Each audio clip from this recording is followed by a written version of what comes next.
Ito na nga pala yung video ng aming laban sa MLBB Rising Open. First game, Hilda ako mga pare.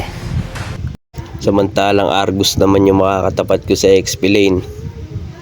Bago natin simulan, isang follow naman sa ating Facebook page, Roysac Place. Nandiyan na rin yung link para sa TikTok at YouTube. Salamat mga pare. Dito sinusubukan ko yung pasensya ni Argus. Kasi wala pa siyang ulti, hindi pa siya makapalag. Tamang poke in, poke out lang ako sa kanya. Tapos kuha ng crab, mga ibang resources, push. Tapos dito palag-palag siya, pero hindi niya ako kaya eh. Pag nagtago na ako sa damo, mabalik na ulit yung buhay ko. Mantalang siya, kahit tumago sa damo, walang mangyayari. Pag lumabas siya sa damo at nakita ko siya sa mapa, talagang babanatan ko siya ng babanatan dito. Wala siya magawa mga pare. Early pa kasi eh. Tsaka sobrang tigas ni Hilda. Kahit nga boots lang ang item nito sa early hanggang level 4, kayang-kaya nitong tumangki eh. Pero dito mukhang papalag na siya. Nangigigil na, ubos ng pasensya niya. Kaya lang matutuluyan siya dito. Pagkatapos nun, tamang clear lang pa level 4. Up na kasi yung turtle eh. Okay, level 4 na. Tapos pupunta na ako ngayon sa turtle para makatulong kahit paano. Zone sa mga bush. So nag-i-start na sila. At mukhang hindi naman kukontes yung kalaban dito mga pare. Kuha na namin ito. Umabol ako sa clash dito. Kayo na lang yung natitira. Nakauwi na yung iba. At mapapatay na nga natin to mga pare. Dito Argus naman. Tinulungan ako ni Alpha. Nag-ulti na. Pero papasukin na namin sa torre to. Tapos dito hinaabol ko yung 5. May 2 low HP. At makakadalawa nga ako dito. Pero mapapatay ako mga pare. Okay, 8 minutes. Amin yung Lord. At dito mukhang tatapusin na namin to mga pare. Triple kill yung Alpha, double kill yung Granger, at wipe out sila mga pare.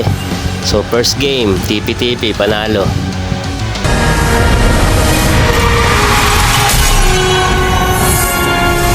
Victory! Second game, same lineup. 5-man kami mga pare. Okay, Hilda, Masya naman katapat ko dito sa XP lane.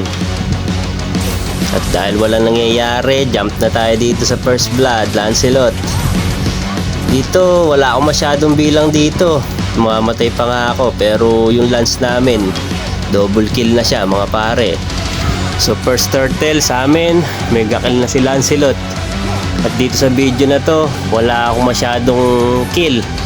Pero dito makakaisa naman ako. Tapos ikakat-cut ko na lang tong video para makita nyo yung mga kill tsaka yung pag-push namin ng mga tore ng mga kampi ko. Stoppable na si Lancelot to. Patay na naman yung Leslie habang nagte-turtle kami. Tapos walang mamatay sa amin. Mamatay yung Matilda. Makukuha pa namin yung turtle. At muntik pa rin yung Karina nila. Uwi muna tayo dito mga pare. Tapos mula dito, sunod-sunod na yung kill na makakampi ko mga pare. Panoorin nyo mabuti. Puro enemy has been slain ang lumalabas. Habang ako, tamang trabaho lang. Tapos puro assist. Dami ko ng assist. Tsaka ayan, Tore, nakakabasag din. Assist na naman. Turtle, sa amin pa din. Mega kill na yung Xavier. Tapos makakabasag ako dito sa bot. At babasag ulit ako ng isa pang Tore. Samantalang sa kabila, basag na rin yung Tore. Tapos killing spree pa si Lancelot. Unstoppable yung Xavier. Double kill si Layla. Basag na naman sila sa mid. Master kill na naman yung Xavier. Tapos makukuha namin Lord at makapatay pa ako doon. So mababasag na namin inhibitor nila sa top. Makaka-shutdown si Layla at double kill. At ayun, panalo na naman tayo mga pare. Victory!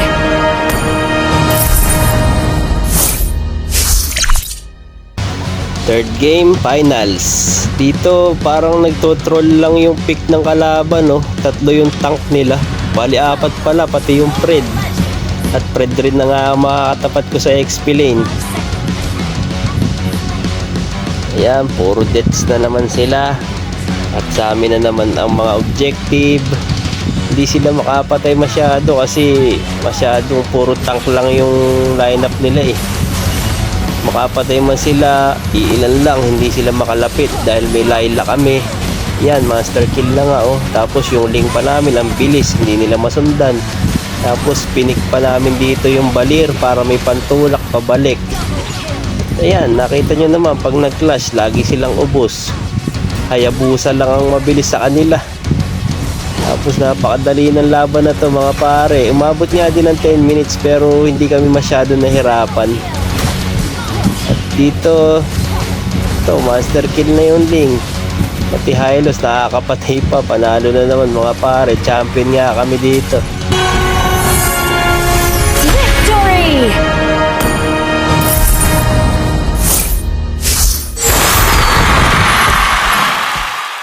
Kahit naman naging madali yung ibang laban namin dito, iba pa rin kapag magkakakampi talaga kayo. Alam nyo na kaagad lahat ng role nyo, sino ang magma-marksman, ganun. Tapos walang mga answer kasi nga magkakakilala kayong lahat at mas mai-enjoy nyo talaga yung laro. Mas lamang din yung panalo kapag ganito kasi may chemistry na kayo eh.